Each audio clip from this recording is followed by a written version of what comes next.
स्वागत है हमारे चैनल पर। ममता बनर्जी ने जिस तरीके से तानाशाही दिखाई, जो सोशल मीडिया पर कोई भी अगर पोस्ट करता है या सरकार की आलोचना करता है तो उन पर जुल्म ढाए जाते हैं, उनको जेल में ठूसा जाता है और किस तरीके से एक ताकत दिखाई जाती है कि आप सरकार की आलोचना नहीं कर सकते हैं। जिसके बाद सुप्रीम कोर्ट ने ममता बनर्जी को फटकार लगाई है और इसके साथ ही जो टिप्पणी सुप्रीम कोर्ट ने की है उसको सुनने के बाद अब परमवीर सिंह और इसके साथ ही उद्धव ठाकरे की नींद उड़ चुकी है, क्योंकि जो टिप्पणी की गई है सुप्रीम कोर्ट की तरफ से कोलकाता पुलिस को भी फटकार लगी है और इसके साथ ही ममता बनर्जी को भी फटकार लगी है। सुप्रीम कोर्ट ने याद दिलाया कि भारत स्वतंत्र है और अभिव्यक्ति की आजादी यहाँ पर है, बोलने की आजादी है और इस तरीके से जो सरकार दम दिखा रही है, अगर ऐसे ही बाकी राज्यों में होने लगा फिर तो आजादी का और स्वतंत्रता का कोई मतलब ही नहीं बनता है। सुप्रीम कोर्ट ने फटकार लगाते हुए कहा है कि आम नागरिकों को सरकार की आलोचना करने के लिए प्रताड़ित नहीं किया जा सकता है। दरअसल दिल्ली निवासी एक महिला को कथित रूप से आपत्तिजनक फेसबुक पोस्ट के लिए कोलकाता पुलिस ने समन भेजा है। महिला ने कोरोना महामारी के बीच कोलकाता की भीड़भाड़ वाली राजा बाजार इलाके की तस्वीर शेयर करके लॉकडाउन नियमों को लेकर ममता सरकार की ढिलाई पर सवाल खड़े किए थे। अगर कोई भी सरकार नाकाम है या कोई ढिलाई बरत रही है, इसको लेकर सवाल खड़े किए जाते हैं तो सरकार अपना दम दिखाती है और ये हो रहा था बंगाल में। लेकिन हमें ये चीज याद रखने की जरूरत है कि बंगाल से बहुत आगे है महाराष्ट्र। महाराष्ट्र में जो कुछ हो रहा है, अगर उस पर सुप्रीम कोर्ट की टिप्पणी आएगी उसके बाद परमवीर सिंह को इस्तीफा भी देना पड़ेगा और उद्धव सरकार भी इस मामले में उसकी मुश्किलें बढ़ सकती हैं। उद्धव ठाकरे को भी इस्तीफा देना पड़ सकता है, क्योंकि महाराष्ट्र में जो कुछ भी हुआ है उस पर हम आएंगे, बात करेंगे कि कब क्या क्या हुआ है महाराष्ट्र में, जिससे ये साफ नजर आ रहा है कि वहां पर उद्धव ठाकरे नहीं बल्कि किम जोंग बैठे हुए हैं और वो महाराष्ट्र नहीं बल्कि उत्तर कोरिया है, क्योंकि वहां पर कोई भी सरकार की आलोचना कर रहा है तो उसको जेल में डाल दिया जा रहा है। ये पहली बार हुआ है महाराष्ट्र और पूरे भारत में अगर कोई बेबी पेंगुइन कहता है तो उसको जेल में डाल दिया जाता है, जबकि ऐसा ही नियम उत्तर कोरिया में है। उसमें भी अगर कोई जो वहां के तानाशाह हैं उनके जैसा अगर कोई हुलिया बनाता है या फिर उन पर कोई टिप्पणी करता है तो उसको भी यातनाएं दी जाती हैं। वैसे ही महाराष्ट्र में हो रहा है, आप समझ सकते हैं, कोई मिमिक्री करता है उसको भी जेल में डाल दिया जाता है। अब इस सब को लेकर सवाल खड़े हो रहे हैं, जनता भी इस पर परमवीर सिंह का इस्तीफा मांग रही है, लेकिन सुप्रीम कोर्ट की तरफ से जो कुछ भी कहा गया है इसके बाद अब उद्धव सरकार की नींद उड़ गई है। सुप्रीम कोर्ट की जस्टिस DY चंद्रचूड़ और इंदिरा बनर्जी की बेंच ने कहा है कि अगर राज्यों की पुलिस इस तरह से आम लोगों को समन जारी करने लग जाएंगी तो एक खतरनाक ट्रेंड होगा। ऐसे में न्यायालयों को आगे बढ़कर अभिव्यक्ति की आजादी के अधिकार की रक्षा करनी होगी, जो कि संविधान के आर्टिकल 19(1)(a) के तहत हर नागरिक को मिला हुआ है। सुप्रीम कोर्ट की बेंच ने कहा है कि भारत में हर किसी को बोलने की आजादी है और हम सुप्रीम कोर्ट के रूप में फ्री स्पीच की रक्षा करने के लिए हैं। संविधान ने इसी वजह से सुप्रीम कोर्ट को बनाया ताकि ये सुनिश्चित किया जा सके कि राज्य आम नागरिकों को प्रताड़ित ना करे। इसी के साथ सुप्रीम कोर्ट ने ममता बनर्जी को फटकार लगाते हुए कहा कि लाइन मत क्रॉस कीजिए, भारत को एक आजाद देश बने रहने दीजिए। भारत में हर किसी को बोलने की आजादी है, हम सुप्रीम कोर्ट के रूप में फ्री स्पीच की रक्षा करने के लिए हैं। सरकार की आलोचना करने वाली एक सोशल मीडिया पोस्ट को लेकर देश के नागरिकों को एक जगह से दूसरे जगह तक घुमाया नहीं जा सकता है। ये नागरिक को बोलने की आजादी के अधिकार को धमकाने जैसा है, ये सुप्रीम कोर्ट ने कहा है। लेकिन हम आपको याद दिलाते हैं कि महाराष्ट्र में कब कब क्या हुआ। बेबी पेंगुइन कहने पर जेल हुई, जमानत भी नहीं मिली। इसी के साथ 30 अक्टूबर तक हिरासत में उन्हें अभी भी रखा हुआ है। इसी के साथ उद्धव ठाकरे को लेकर एक पोस्ट किया गया था जिस पर युवक को पीटा गया था। इसी के साथ आपने देखा कि मुंबई पुलिस ने एक यूट्यूबर को हिरासत में लिया था, उसको गिरफ्तार किया था क्योंकि उन्होंने उद्धव ठाकरे और आदित्य ठाकरे को नकल करते हुए सोशल मीडिया पर एक वीडियो पोस्ट किया था, जिसके बाद उनको जेल में डाल दिया गया था। और इसी के साथ अगर हम देखें तो कंगना रनावत ने उद्धव ठाकरे को लेकर उनकी आलोचना की थी और इसी के साथ पूरी महाराष्ट्र सरकार की आलोचना की थी, जिसके बाद उन पर कई FIR कर दिए गए, उनको समन भेजा जा रहा है, नोटिस पर नोटिस दिया जा रहा है। अब सुप्रीम कोर्ट ने उस मामले में जब इस तरीके से फटकार लगाई है तो एक महिला का जिसका ऑफिस भी तोड़ दिया गया और उसमें भी फटकार लग चुकी है बॉम्बे हाई कोर्ट से, लेकिन ये जो मामला है और जिस तरीके से अभिव्यक्ति की आज़ादी की बात जो सोनिया गांधी, राहुल गांधी और प्रियंका गांधी करते हैं, लेकिन जहां सही मायनों में अभिव्यक्ति की आज़ादी नहीं है, जहां पर सही मायनों पर आम नागरिकों पर अत्याचार हो रहे हैं, वहां पर कांग्रेस की ही सरकार है। वो वहां पर कुछ नहीं बोल सकते क्योंकि उनकी ही सरकार है। और सबसे बड़ा उदाहरण है ये महाराष्ट्र आज बंगाल को पीछे छोड़ते हुए सबसे आगे आ गया है। जब सुप्रीम कोर्ट ने बंगाल के लिए इस तरीके से फटकार लगाई है तो आप समझ सकते हैं कि महाराष्ट्र के लिए सुप्रीम कोर्ट कितनी बड़ी फटकार लगाने वाला है। और फटकार ही नहीं बल्कि पद भी गंवाना पड़ेगा परमवीर सिंह को और उद्धव ठाकरे को भी।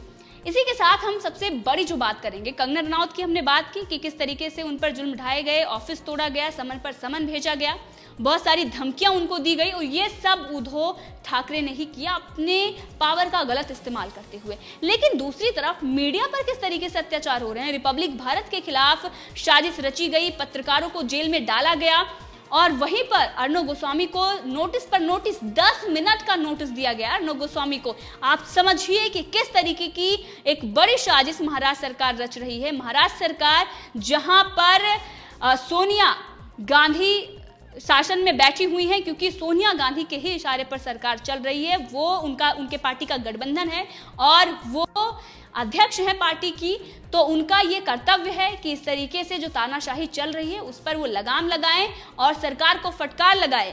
उनको आके बोलना चाहिए कि ये निंदनीय है, लेकिन सोनिया गांधी इसमें शामिल है क्योंकि उनके ही इशारे पर हो रहा है और यही है कांग्रेस का असली चेहरा। अब सुप्रीम कोर्ट में जब ये मामला जाएगा और अर्णव गोस्वामी ने सुप्रीम कोर्ट का रुख किया हुआ है, अब वहां से भी उद्धव ठाकरे को फटकार लगने वाली है। पहले भी कई बार इनकी हार हुई है, लेकिन एक बार फिर अब फटकार लगेगी और इस बार पद से हाथ धोना पड़ेगा परमवीर सिंह को, क्योंकि जनता की मांग है परमवीर सिंह इस्तीफा दें।